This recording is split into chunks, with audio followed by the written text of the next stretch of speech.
Hello! I've been wanting to read some more nonfiction, and in addition to picking books to read, just because I'm naturally interested in the subject matter, I like to follow book prizes which highlight the best new nonfiction. And one I really enjoy following is the British Academy Book Prize for Global Cultural Understanding.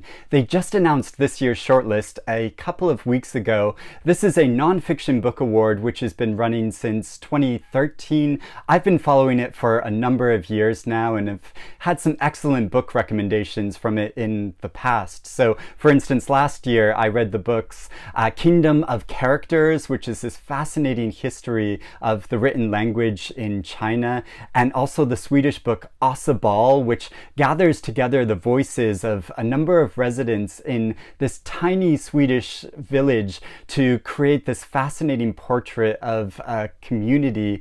So the aim of this book award is to recognize work that searches for truth and reason in difficult places. These books examine groups of people and different regions and the connections between them, but also the divisions which exist there, and how this creates this sense of cultural identity across the globe and throughout our society. So these are the 6 books which have been shortlisted for this year's award, which the prize has kindly sent me. I'm going to go through each of these titles individually to discuss whether I've read them or not, and if I have any thoughts or feelings about them. I'd love to know if you're also interested in reading any of these books, or if you have read any of them.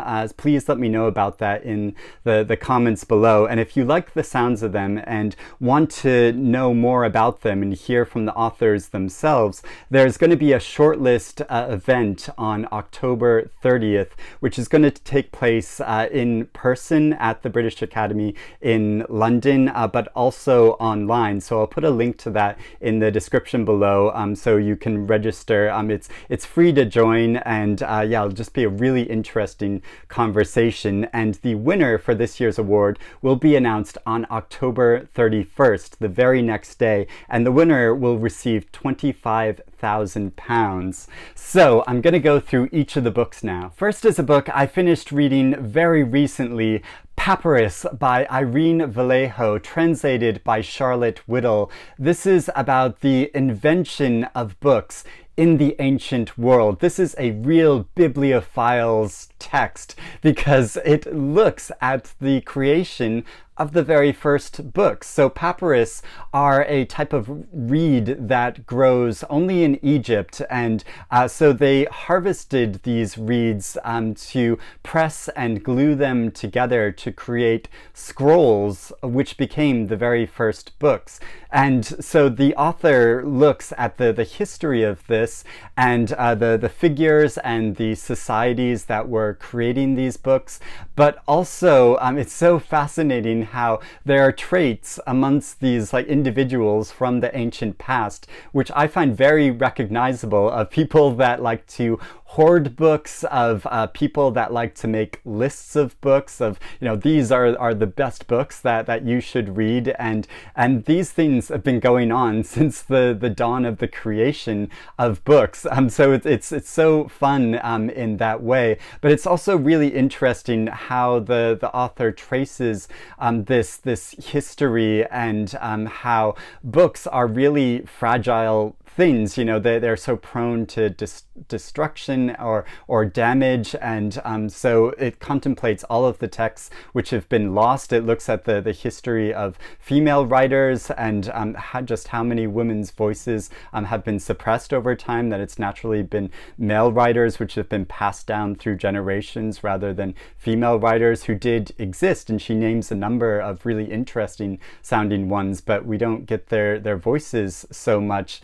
And so it also looks at the author's personal history and relates the real meaning of books to her personally, and why she's so interested in this, and why we feel such a connection to these physical things which have been being created for centuries and have had such an important impact on our culture and our involvement as a society. It is so interesting and enjoyable to read. read. Then I'm currently reading Red Memory by Tania Branigan, who is a journalist that's written a lot about China, and this gathers together the testimonies and recollections of a number of individuals who were either involved with or affected by the Red Guard during the Chinese Cultural Revolution, which took place from 1966 to 1976 during Mao's reign. And many of these individuals have never spoken about the atrocities which occurred during this time. A lot of this has been like glossed over and not discussed in like history lessons, and or just this is information which has been actively suppressed over time or modified and changed. So it's so fascinating, really dark and disturbing, but really interesting and insightful. And I was especially interested to read this because several months ago I read a novel called Cocoon, which is an account of like two characters who are the children of the Chinese Cultural Revolution, and so their parents were involved with it and never really spoke about it. So they have this inherited trauma which is affecting their lives, and they kind of struggle to understand the meaning of it. So to get the actual testimonies of a number of people that were involved with it, I feel like is solving a piece of the puzzle. Also, I want to note the inside pages of this book. I think it's really striking. Black Ghost of Empire by Kris Manjapra. This is a re-examination of the history of emancipation in the United States and throughout the British Empire. It shows how slavery really just changed into a different form of subjugation. I think we often think about the history of emancipation and think, oh yay, the slaves were freed and then that was the end of it. But it's obviously much more complicated than that, and he shows the economic repercussions of this, how slave owners often benefited from this over time, and how emancipation simply codified the existing racial caste system, and shows how that there are the repercussions of this which can still be seen today. The Violence of Colonial Photography by Daniel Foliard. So in the late 19th century, photography was really developed and on the rise, and in this book he examines how photography was used as an instrument in colonial wars, both for justifying the colonial wars to the empires that were seeking to expand, but also as a tool of violence to spread throughout nations that were being invaded. And I've never really thought of this before. I always just thought of photography as, simply documenting experience, but not being weaponized in this way. So this offers a fascinating new perspective. Courting India by Nandini Das. This is looking at the history of Thomas Roe, who is an English diplomat in the early 1600s who traveled to India to try to forge a connection between England and the existing Indian Empire, and how at the time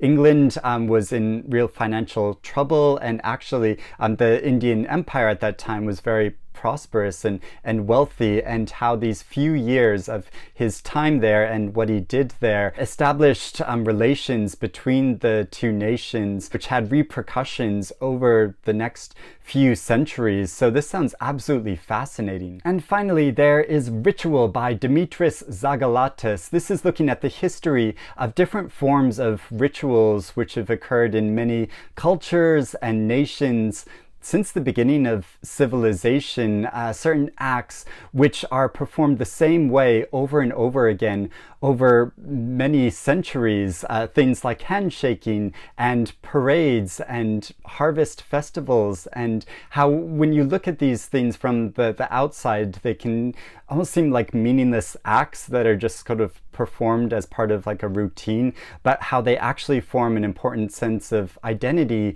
and community. So he's examining many different instances of this. So those are the 6 books which are on this year's shortlist. And like I said, the winner will be announced on October 31st. So I'll be really interested to know if you are planning on reading any of these books, if you are interested in any of them. Please let me know in the comments below. I'd love to hear about it, or any other new nonfiction books that you're looking forward to reading. So thank you for watching. I hope you're doing well, and I will speak to you again soon. Bye-bye.